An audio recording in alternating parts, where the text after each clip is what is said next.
Habari, sina noma na wewe au sina shida na wewe kijana ambaye unataka kwenda JKT, maana ni maamuzi yako. Lakini chochote kile unachotaka kukifanya kwenda JKT kujitolea, ni lazima uwe unajiuliza maswali. Why? Kwa nini naenda JKT? Ni sababu zipi naenda JKT kujitolea? Mfano, unaweza ukasema naenda JKT, nikimaliza mkataba wangu nitakuja kufungua kampuni ya ulinzi.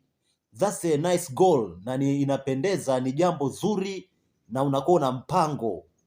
Ukitoka JKT unafungua kampuni yako ya ulinzi. Hilo ni lengo pamoja na malengo mengineyo. Kwa hiyo inapendeza, kabla haujaenda JKT kujitolea, ni vema uwe umetengeneza malengo yako ndio uende JKT. Ni kipi kimekufanya uende JKT? Lakini JKT ni sehemu nzuri, ni sehemu sahihi ya kukujenga.